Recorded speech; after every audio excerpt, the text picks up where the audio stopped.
जय हिंद साथियों, स्वागत है आप सभी का world of current affairs session पर। मैं हूं आप सभी का राजा गुप्ता। दोस्तों, आज के सेशन पर, आज के न्यूज एनालिसिस पर हम बात करेंगे आई फ्लू के बारे में। भारत में लगातार आई फ्लू के जो मामले हैं बहुत तेजी से बढ़ रहे हैं और आई फ्लू से कैसे आप बच सकते हैं, कैसे आप अपने फैमिली मेंबर्स को बचा सकते हैं, तो मैं आपको बताने वाला हूं इस वीडियो में। शुरू से लेकर आखिरी तक आप बने रहिएगा। दोस्तों, आप सभी को पता है कि अभी जो बाढ़ है भारत पर, कई राज्यों पर बाढ़ आ रही है और आपने देखा कि बरसात का मौसम है। तो बरसात के मौसम पर जो सबसे बड़ा खतरा होता है वो है बीमारियों का खतरा।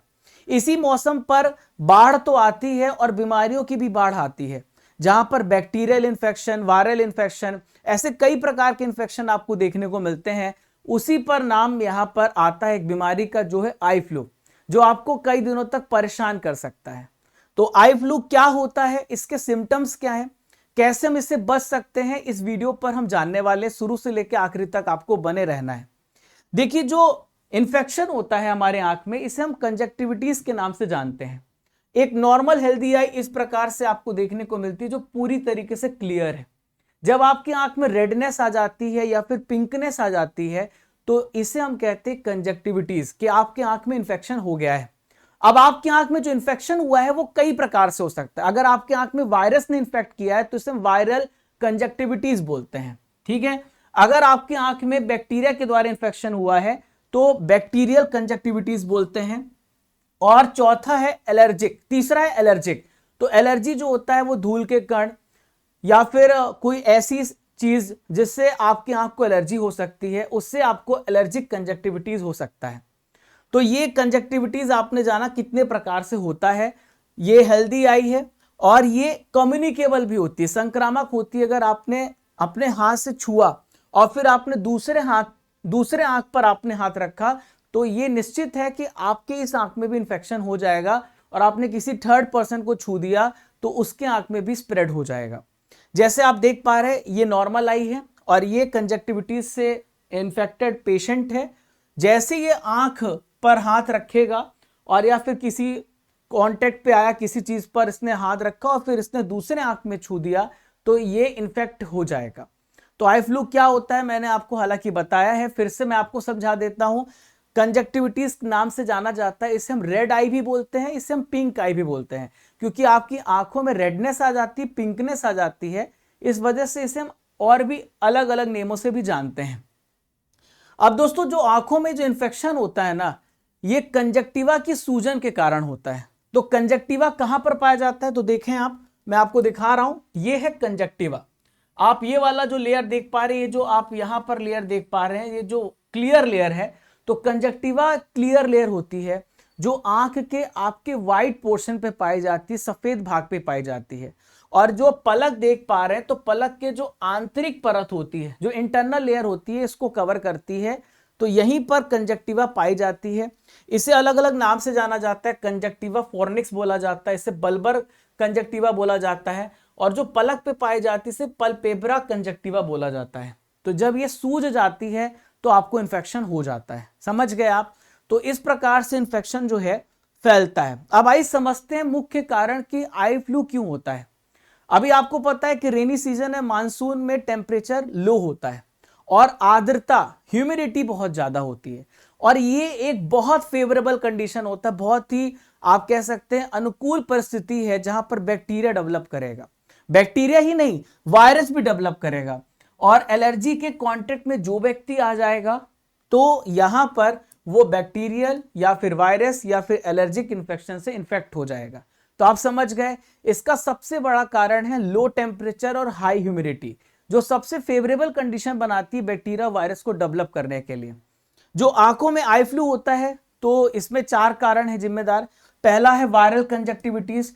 तो कौन कौन से वायरस होते हैं, जो है एडिनो है, सिंपल्स है, हर्पीज है, पोल्स है और मिक्सो वायरस। तो ये टाइप्स के वायरस हैं जो आपके आंख में इंफेक्शन करेंगे और आपको वायरल कंजक्टिविटीज कर देंगे, ठीक है। पहले आपको एक आंख में इंफेक्ट करेंगे, आपने दूसरे आंख में छू दिया हाथ के माध्यम से, तो कपड़े के माध्यम से, तो वहां पर भी आपको इंफेक्शन हो जाएगा। जो बैक्टीरियल कंजक्टिविटीज होता है वो बैक्टीरिया की वजह से होता है। वो इन्फेक्टेड व्यक्ति की आंख से निकलता है, डिस्चार्ज होता है और फिर वो आपकी आंखों पर पहुंच सकता है डायरेक्ट कांटेक्ट से या फिर इनडायरेक्ट कांटेक्ट से पहुंच सकता है। तीसरा होता है दोस्तों एलर्जिक कंजक्टिविटीज, ठीक है। तो पालतू जानवरों के रूसी से हो सकता है, आपको धूल के कण से हो सकता है और पराग कण से हो सकता है, ठीक है, पोलन ग्रेन से हो सकता है। तो ये कंजक्टिविटीज जो होता है ये कम्युनिकेबल नहीं होता है।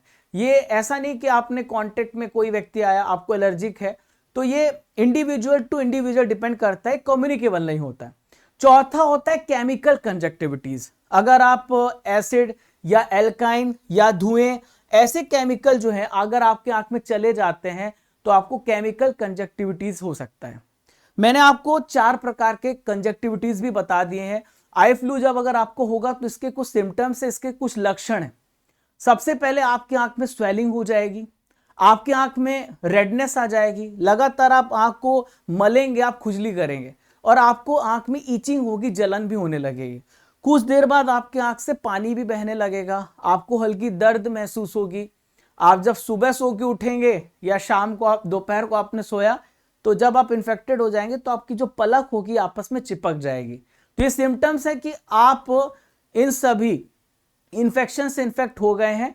ये सिम्टम्स मैंने आपको बताया है। अब सवाल उठता है कि कौन से लोग हैं जिनको सबसे ज्यादा इसका रिस्क होता है, हमें किनको बचा के रखना है। सबसे ज्यादा रिस्क बच्चों को होता है, बहुत सारे एलर्जिक पेशेंट उनको होता है, और जो एल्डर्स हैं, जो बुजुर्ग हैं और जिनकी कम जो इम्यूनिटी होती है, जो प्रतिरोधक क्षमता होती है, जिनकी बहुत कमजोर होती है, उनको भी बहुत ज्यादा रिस्क होता है इस इन्फेक्शन का, ठीक है।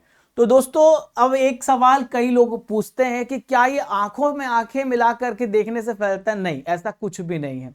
जब तक कि आप कांटेक्ट पे नहीं आते हैं तब तक ये नहीं फैलता है। तो आंखों में आंखें मिलाकर देखने से नहीं फैलता है, ये कांटेक्ट के आने के बाद ही आपको फैलने को देखने को मिलेगा, ठीक है।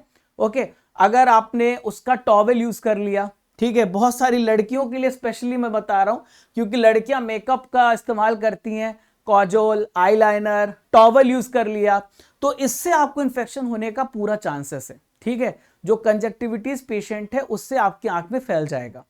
अब सवाल उठता है कि आई फ्लू आंखों का बचाव कैसे करें, कैसे हम बच सकते हैं। तो दोस्तों आपको क्या क्या करना चाहिए, क्या क्या चीजों का ध्यान रखना चाहिए इस समय। तो आपको आंखों को बार बार छूना नहीं है, ना ही आपको ऐसे बार बार रगड़ना है। दूसरा है, आंखों में पानी निकले तो उसे आपको साफ टिश्यू पेपर या रुमाल से पोंछना है। आप दिन में 2-3 बार क्या कर सकते हैं, गर्म रुमाल से आंखों की सिकाई भी कर सकते हैं। जब अगर आप कहीं आउटसाइड जा रहे हैं तो आप चश्मा लगा लीजिए। साफ पानी से आप दिन में 3 से 4 बार छींटे मारिए, जब भी आइए तो आप छींटे मार सकते हैं। हाथों को आप टाइम टाइम पर सैनिटाइज करिए, क्योंकि आमतौर पर होता ही है कि हम कहीं ना कहीं किसी भी ना किसी समय हम आंख को अपने छू लेते हैं। कॉन्टेक्ट लेंस का भी इस्तेमाल ना करें, कॉन्टेक्ट लेंस से बचें, उसको लगाने से बचें, क्योंकि हो सकता है आपके कॉन्टेक्ट लेंस में बैक्टीरिया या वायरस हो, ठीक है। पब्लिक प्लेसेस हैं, बहुत सारे पब्लिक प्लेसेस है, वहां पे जाने से बचें, स्विमिंग पूल पर जाने से बचें, ठीक है। और दिन में एक बार आंखों में आप गुलाब जल की 2-2 बूंदे डाल दें। अगर आप ये करते हैं तो 100% है कि आपको इन्फेक्शन नहीं होगा। ये आप प्रिकॉशन इस्तेमाल करते हैं, अगर हो गया तो फिर आपका 3 से 4 दिन गया, आंखों से पानी आती रहेगी और आप हम परेशान रहेंगे। अब सवाल उठता है कि जिनको आई फ्लू हो गया है, जिनको उनके सिम्टम्स हैं, तो उन्हें क्या क्या सावधानी बरतनी चाहिए। अगर आप चाहते हैं कि आपके फैमिली मेंबर्स को ना हो तो आप थोड़ा आइसोलेट हो जाइए, ठीक है। और जिनको इन्फेक्शन है उनका ना तो टॉवल यूज करें ना तो पिलो यूज करें, ठीक है। 3 से 5 दिन तक घर में ही रहने को कहें, क्योंकि ये दूसरे जब ये पब्लिक प्लेस पर जाएंगे, वर्क प्लेस पर जाएंगे, दूसरे व्यक्ति को भी हो जाएगा। आंखों को छूने से बचाने के लिए चश्मा आपको लगा के रखना है और साफ सफाई का ध्यान रखना है इस बीमारी में, ठीक है, इस इन्फेक्शन में, ठीक है। और सबसे इंपॉर्टेंट बात मैं आपको बता दूं, अगर आपको आंखों में बहुत ज्यादा परेशानी हो रही तो खुद इलाज ना करें। आजकल क्या है ना, कुछ लोग ऐसे हैं जो इंटरनेट पर रेमेडी सर्च करते हैं और फिर पता चलता है कि आंख की रोशनी ही चली गई। तो आप खुद डॉक्टर ना बने, डॉक्टर हैं जिन्होंने बहुत अच्छी पढ़ाई की है, इसीलिए वो आपका इलाज करने के लिए सक्षम है। उनके पास जाएं, सही डॉक्टर के पास जाएं, उनसे परामर्श ले और कंसल्टेंट मतलब दवाइयां ले, जो वो कंसल्ट करेंगे उसी को आप फॉलो करें, ठीक है। दोस्तों यहां पर हमारा सेशन खत्म होता है। ऐसी अमेजिंग सेशंस के साथ हम आपको मिलते रहेंगे। चैनल पर पहली बार आए तो सब्सक्राइब कर लीजिएगा। आज का सवाल है आप लोगों के लिए, कारगिल विजय दिवस कब मनाया गया? तो आपको इसका आंसर कमेंट बॉक्स पे लिखना है। दोस्तों टेलीग्राम पर ज्वाइन हो जाइएगा, राजा गुप्ता करंट अफेयर्स, जहां पर आपको इसकी पीडीएफ भी मिल जाएगी। तो मिलते हैं फ्रेंड्स, तब तक के लिए जय हिंद, जय भारत,